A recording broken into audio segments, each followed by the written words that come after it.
Welcome to the latest edition of Connections with Cook. I'm Tom Cook, the Executive Director of the DRBA. And with me today is Heath Gehrke, Director of Ferry Operations. Welcome, Heath. Thanks, Tom. So in this edition of Connections with Cook, we're going to focus on some of the exciting developments at the Cape May-Lewes Ferry.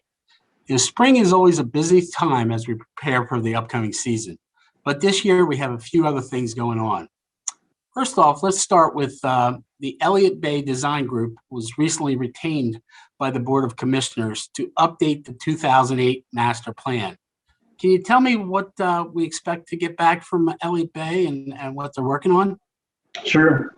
Thanks for having me on to talk about this. Lots of exciting things happening at the ferry.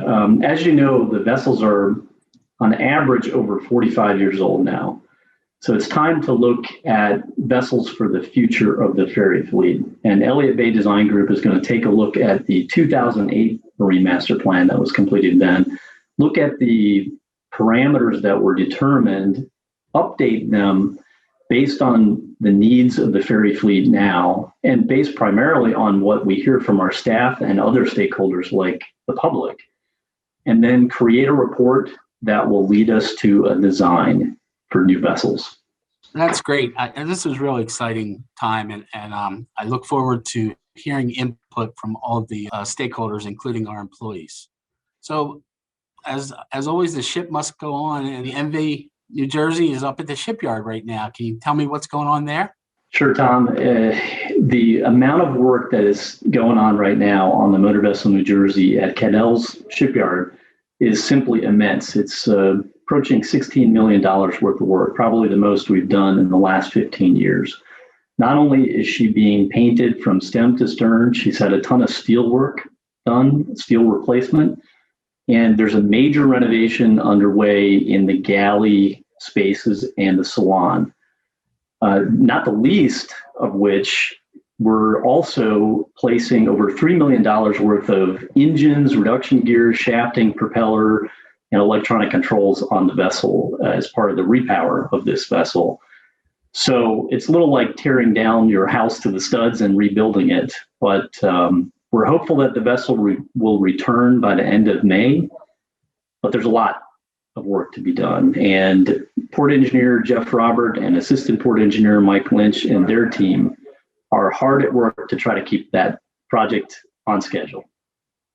Moving to food service, I think everybody's seen the success we've had with grain in Lewes on the food service side. What's going on with Cape May? What's our plans for the upcoming year? Sure. We're currently in negotiations with a restaurateur from West Cape May named Exit Zero, and we're hopeful that we'll have a lease in place so that we can hand over operations by the 1st of June. As soon as we get in position to sort of firm up the details, we hope to bring them in and we'll do a meet and greet so they can talk to and meet all of our employees. And they've already expressed interest in trying to bring some of those folks on board to help them with this season and beyond.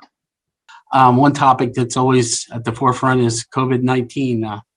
What's going on at the ferry right now? Yeah, I like to say we're at the approaching normal phase. We're certainly not normal yet, but we've allowed the guests to go back to the salons, enter the salons. We're boarding foot passengers again.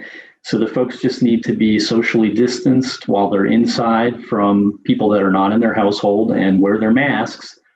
But we're looking forward to hopefully easing restrictions further as more people get the vaccine and the warmer weather is upon us.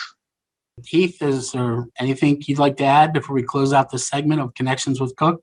Yeah, thanks, Tom. I just wanted to say that I'm so proud of the team here at the Cape May-Lewes Ferry throughout this very difficult pandemic and the time that we've had here with this pandemic dealing with it.